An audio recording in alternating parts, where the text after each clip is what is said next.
Chicken Chintamani இது போல செஞ்சு பாருங்க. ரொம்ப சூப்பரா இருக்கும். மண் பாத்திரத்தில செய்யும்போது அட்டகாசமா இருக்கும். இப்ப ஒரு மண் சட்டியில நானு ஒரு 50 எம்எல் அளவுக்கு நல்லெண்ணெய் ஊத்திக்கிறேன். ஒரு 50 கிராம் அளவுக்கு காஞ்ச மிளகாவ இந்த மாரி விதைய மட்டும் எடுத்துட்டு கட் பண்ணி வச்சிருக்கேன். அத சேர்த்துக்கலாம். மிளகா வந்து கலர் மாறிறக்கூடாது. இப்போ ஒரு 1/4 கிலோ அளவுக்கு சின்ன வெங்காயம் உரிச்சு வச்சிருக்கேன். அதையும் சேர்த்துட்டு நல்லா வதக்கிக்கலாம்.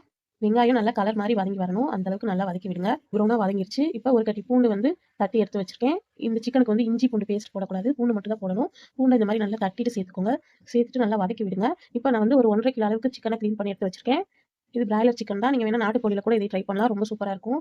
இப்போ 1 1/2 கிலோ அளவுக்கு சிக்கன் சேர்த்துட்டு இதுக்கு தேவையான அளவு உப்பு சேர்த்துக்கலாம். சேர்த்துட்டு கறிய வந்து ஒரு 2 நிமிஷத்துக்கு நல்லா வதக்கி விடுங்க.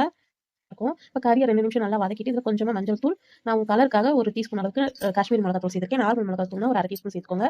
சேர்த்துட்டு சின்னதா ஒரு 2 தக்காளி கட் பண்ணி வச்சிருக்கேன். அதையும் சேர்த்துட்டு நல்லா வதக்கி விடுங்க. நம்ம தண்ணி எதுவுமே சேர்க்க வேணாம்.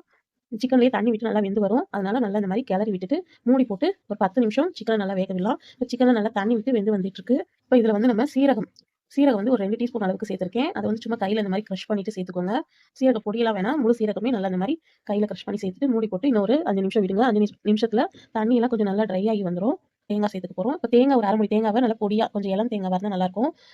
அந்த தேங்காவ ஒரு 1/2 மூடி அளவுக்கு நல்லா பொடியா கட் பண்ணி சேர்த்துட்டு நல்லா வதக்கி விடுங்க.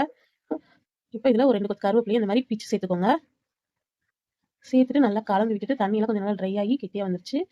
கண்டிப்பா ட்ரை பண்ணுங்க. ரொம்ப சூப்பரா இருக்கும். இந்த சிக்கன் சிந்தாமணி. பிடிச்சிருந்தா லைக் பண்ணி உங்க ஃப்ரெண்ட்ஸ் அண்ட் ஃபேமிலிக்கு ஷேர் பண்ணுங்க. மறக்காம ஃபாலோ பண்ணிக்கோங்க. சப்ஸ்கிரைப் பண்ணுங்க. Thank you.